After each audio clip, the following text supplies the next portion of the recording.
Hello, everyone. I should begin by suggesting that I believe, more than any other game in 2023, Starfield broke reviews. According to a GameSpot article, over 10 million players have played Starfield at some point, making it the biggest title Bethesda has launched to date. Conversely, the amount of people who look into reviews and criticism of the Bethesda games looks to be far lower than that. Of all the games I have seen, Bethesda games seem to attract players who would not call themselves gamers, quote unquote, nor are they particularly attuned to the dynamics of game development and innovation throughout the years. They see that another Bethesda title is coming out, they invest in an Xbox or PC that can run it, and they play it, sterilized as they are from the critical response. So what exactly am I doing here? Releasing yet another video that few people will watch over a game that does not require my opinion in order to be enjoyed. This happens to be the state of all criticism, though I believe that there is a rich body of work in criticism of the kind that can increase our appreciation and understanding of artistic works, and though I believe that artists are actually the children playing at their games, while the critics end up being the adults in the room, I also happen to agree with the poet Louise Glick when she says that often we cannot really know how a work will be evaluated until everyone who ever worked on it or received it contemporaneously is dead. Now, for gaming, this is a bit harsh. After all, video games have taken place over the course of only one or two generations, so to throw Louise Glick's opinion onto games in the same way that she does with writing novels and poetry presents itself with a conundrum to critics. What are we going to talk about? I would like to talk about some of the things that reviewers have not talked about. These thoughts are a little bit more pensive and philosophical rather than talking about the mechanics and techniques, which is what most reviewers have discussed instead. Plenty of reviewers have talked about, for example, the aging state of Bethesda's creation engine. I think that this is looking at the game from the wrong angle. Lots of game engines are dated. In fact, plenty of game engines suffer from the kind of tech debt and bloat as the creation engine does, and so developers feel caught in a trap they designed for themselves across decades. The key for a developer is in what kind of deal to make with which devil.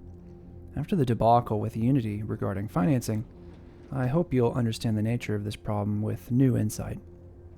In my opinion, if other problems had been addressed in ways that Bethesda had done in the past, few people would have been talking about the aging state of the creation engine. We play all sorts of games, ones that take shortcuts, and many games have bugs. In my mind, Starfield's problems go beyond these surface-level details brought about by the creation engine. People still play traditional roguelikes, like Caves of Cud, a game that we could describe as having a dated engine, but one that does some aspects of Bethesda titles far better than Bethesda at this point, particularly with narrative surprise and strange world building. I'm not interested in talking about the nature of space and travel in the game either. Plenty of reviewers have talked about the way a player gets around, effectively clicking through menus to fast travel rather than explicitly flying in space to a destination. In the past, Bethesda has done exactly this system with Daggerfall, which in my mind happens to be the actual closest comparison in terms of style. I am not opposed to the approach Bethesda took, as I happen to agree with YouTuber Never Knows Best that space games are rather difficult to get right. Rather, I think developers are going to have to take an approach to space titles that I think works best for what their goals are, and to be honest, I think Starfield handled this fairly. The game presents opportunities to do things on planets and in space, and overall I think that is all it needed to do. The comparisons to No Man's Sky or the comparisons to Elite Dangerous, in my mind, this missed the mark entirely. These games are going for wildly different things. So, what was Starfield going for? Well, now we can start talking about the things I want to talk about, and hopefully I can address these points without wasting too much of your time. I have two major problems I'd like to discuss: the writing and the tone. Let's start with tone. I'm remarking on the tone because I happen to think Bethesda put a great deal of effort, as Todd Howard has stated explicitly, in getting the right tone. So I think it's fair to judge the game on this point because it is a point that aligns our perspective to Bethesda's desires. I also happen to think that tone is important because Bethesda is so large a company with so many departments that they have to use tone as a conversation piece in order to align the developers to an overall vision. Out of all the games Bethesda has done, Starfield to me feels to be the least cohesive, and we can use tone to discuss that. The aesthetic of NASA Punk, the art style motto they used for Starfield, is so evocative and beautiful to me. It is immediately recognizable to the American NASA space program, yet extrapolated from that into something original, detailed, and yet strangely still artistic. But one of the takeaways from this art style is the assumption, along with the tone of the world, that we are living in a hard science fiction universe. This is not Traveler Tabletop. This is Traveler 2300 AD, a premise which is far more grounded in humans only, no aliens, where the gadgets feel functional, the look of many things is function first, the architecture of its buildings is focused on its functionality, and so on. A great deal of effort went into creating a timeline of events that went from our own time into the world we enter into when Starfield begins. You get the sense that the world building focused on this in the same way that the Elder Scrolls series developed its landscapes, with careful attention to races, cultures, and histories. In my eyes, there is a fundamental disconnect between this artistic tone, technical and functional, and the sweeping and adventurous tone of its story and writing. There are very few, if any, quests that focus distinctly on the direct consequences of the world. Many of the quests of the game function rather abstractly. What I mean by this can perhaps best be explained with the idea that many of these quests could have taken place on any planet, in any ship, and they could still be performed appropriately. Bethesda has tried to create separate spaces, with the United Colonies and the Freestar Collective, as well as the disparate regions dominated by the Crimson Fleet. These are abstract ideologies, however, not grounded and functional responses to the world. As a result, the player comes into contact with a lot of bizarre stylistic changes to the world in terms of aesthetics. Aquila City and New Atlantis do not even feel as though they are in the same game. Well, that's all well and good.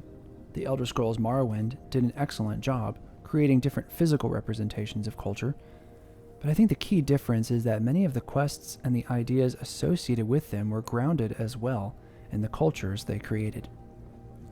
What makes the Elder Scrolls series work, and makes a lot of fantasy work in general, for the most part, is in the way it manages to trick you into thinking the quests are localized and a part of the landscape you interact in. A player is likely to face similar factions, like the Fighters Guilds, the Mages Guilds, and the Thieves Guilds, but in each case there is hopefully a parochial twist that gives them a local flavor. Starfield is not like this, and instead relies on old and well-worn stereotypes of the science fiction genre. If anything, Starfield's design hopes to relegate world building to the back seat as quickly as possible, so that I can focus on what it takes to be very universal and fundamentally human stories. Not only are the locations obviously science stations, industrial stations, etc., but the world features sandwiches and coffee cups, just like ours. Now, that's fine, provided the quest design is robust, which in my mind it isn't, but we'll get to that. The other problem with doing this, though, is that you have two clashing philosophies. You have a hard science fiction world which needs to be fed particular detail in order to function, coupled with a set of storytelling and world-building design techniques that feel totally abstracted from the place in which these quests take place.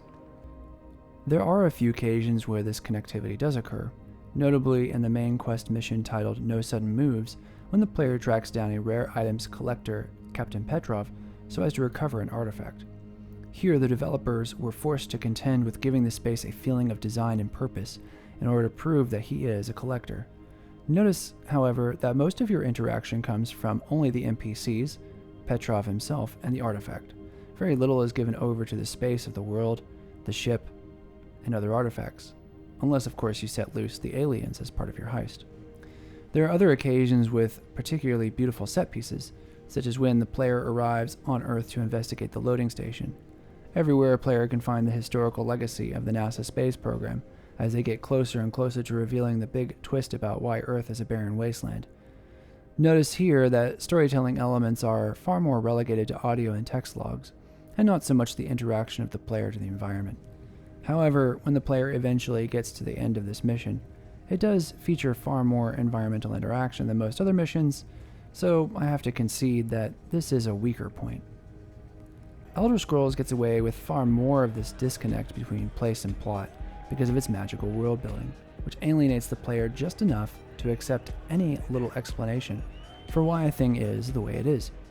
Magical universes, too, allow a developer to build up an explanation that, when you get right down to it, is no explanation at all, and yet it provides a series of rules that the player can categorize.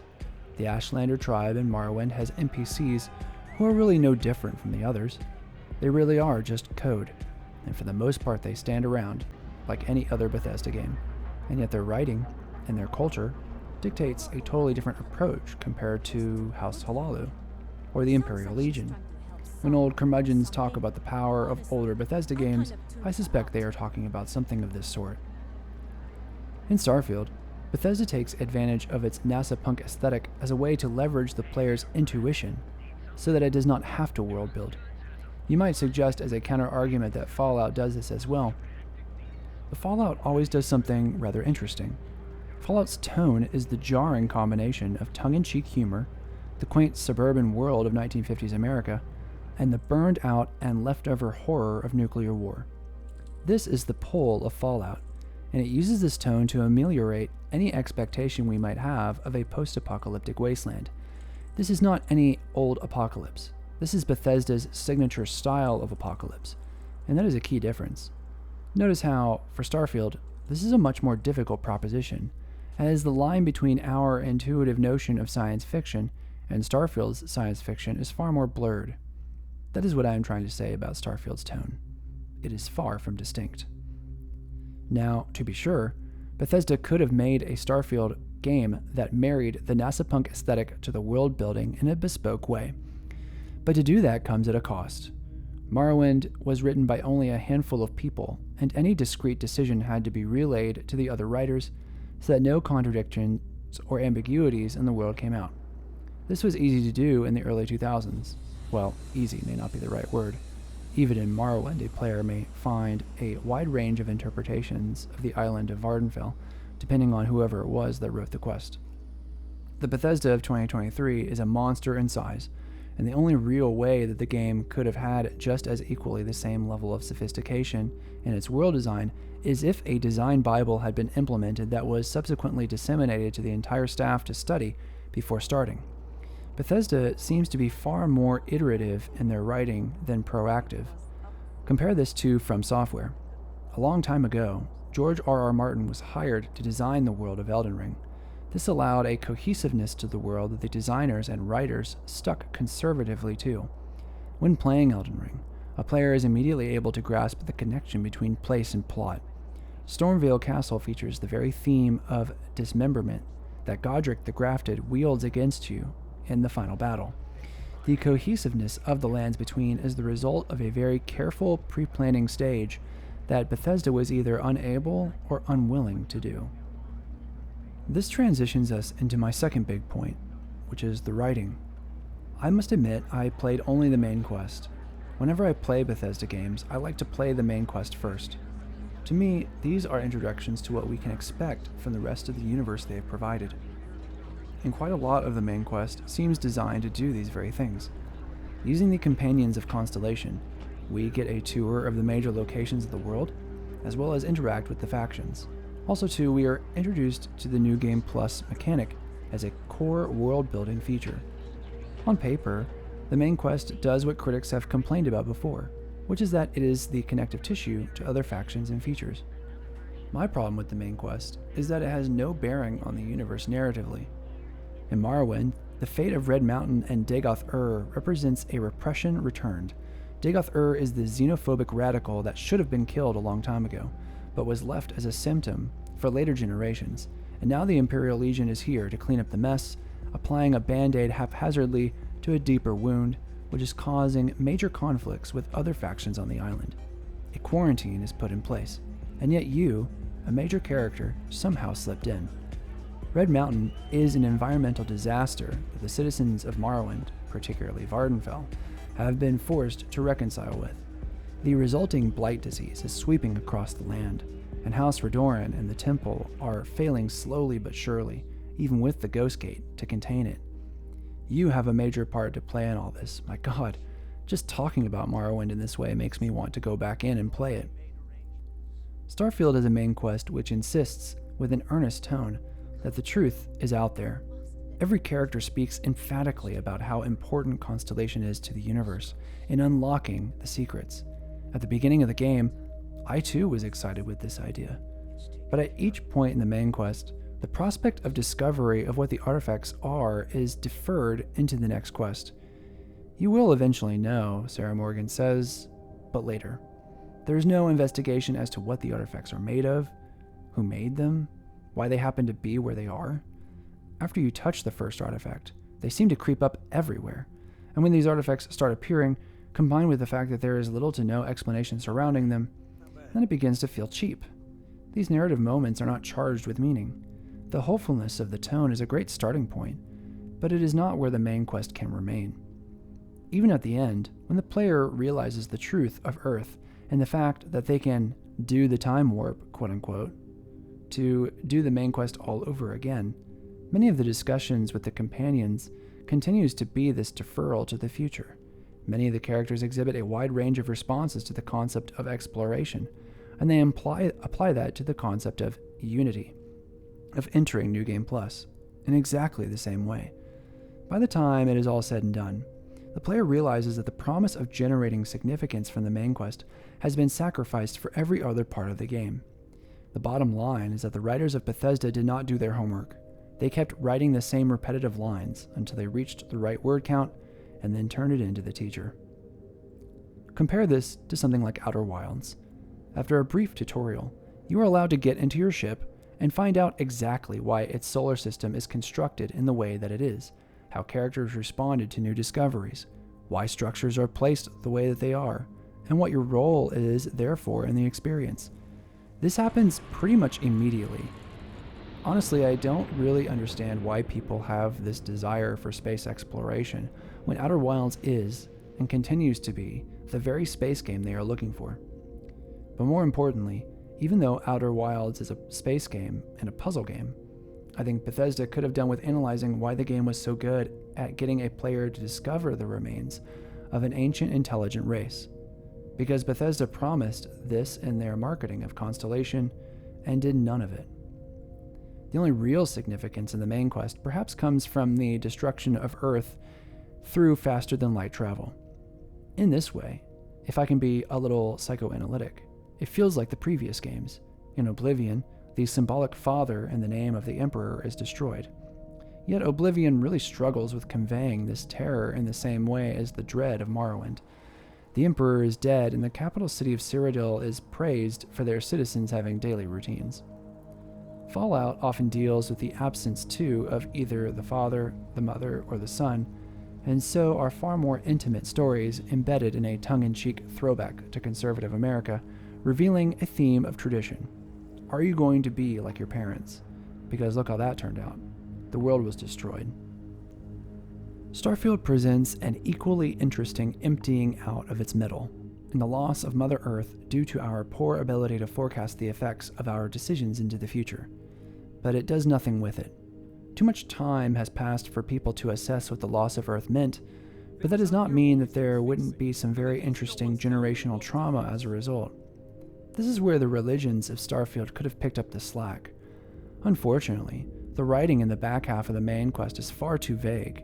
The game was afraid to lean into these religions, perhaps out of fear that the reading level of their average player was so low that we just would not care. But I happen to care a great deal. To me, it is very telling that you can join the factions regarding combat, like the UC Vanguard or the Crimson Fleet, but you cannot join the factions that feature strange beliefs, like House Faerun. What replaces these themes is instead mincing about the Starborn and Constellation's acquisitions of artifacts. Notice how, unlike Oblivion's investigation of the mythic Dawn cult, or Morrowind's investigation of the Sixth House and the Nerevarine cult, there's not really an expository segment in Starfield's main quest. That means a player is not included in the process of meaning making. This to me is likely the most profound disappointment. What is the point of creating these massive worlds unless the player is given an opportunity to exact meaning? Oftentimes, the main quest is far more obsessed with empowering the player with bizarre set pieces, like a heist, or corporate espionage, or a big dumb fight, or giving them a guided tour of what you can expect in other parts of the game. Because of all these things, I consider Starfield to be the worst main quest of the bunch. There's an ongoing joke about Bethesda games that few people actually play the main quest. That should be a signal to Bethesda, because then the question should be, well, who does play our main quest? Because I do, and I'm willing to bet that the people who play the main quest do not really care about set pieces where you get to be a badass, as quite literally the rest of the game's content attempts to do that as well. I'm willing to bet that people who play the main quest want, yes, a tour of what the world provides, but they also want context for why the world they created turned out this way. Bethesda did the former and ignored the latter.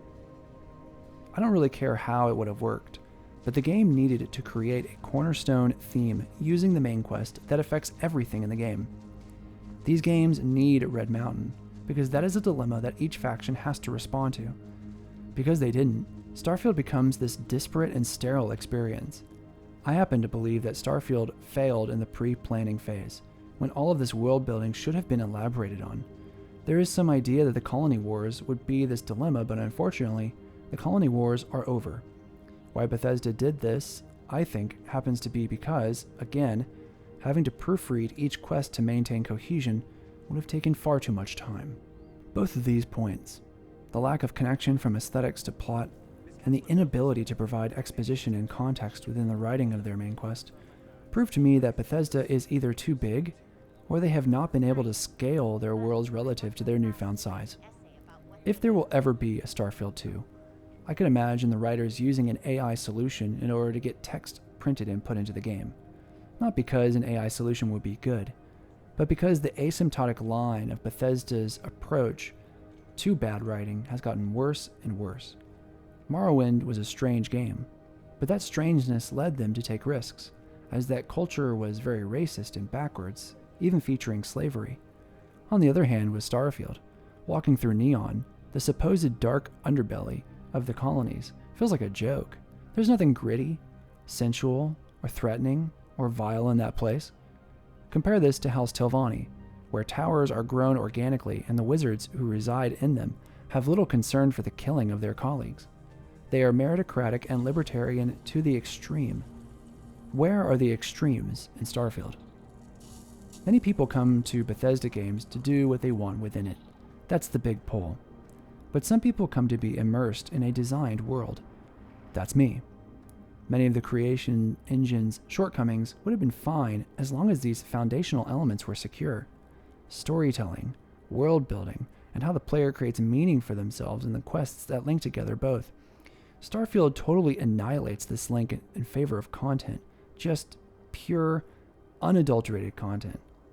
I have to imagine that many older people, as tends to be the average player for Bethesda games, must have felt this sterility and lack of world building as a very disappointing facet of Starfield. I doubt I'll be playing Elder Scrolls 6. Not for any technical reasons, mind you. I have played Dwarf Fortress for God's sake. If Elder Scrolls 6 came out with exactly the same functionality as Starfield, I would be totally okay with that, provided that the storytelling and world building were as compelling as Morrowind. But it hasn't been for a very long time. When Elder Scrolls 6 comes out, I suspect that it will have this same problem of cohesiveness, this same schizophrenic disconnection between the mind and the body, as there does not seem to be any internal framework in these games, unless Bethesda makes an active attempt to coalesce these pieces into a whole. That is going to take a lot of pre-planning, which I do not believe they can really do very well anymore.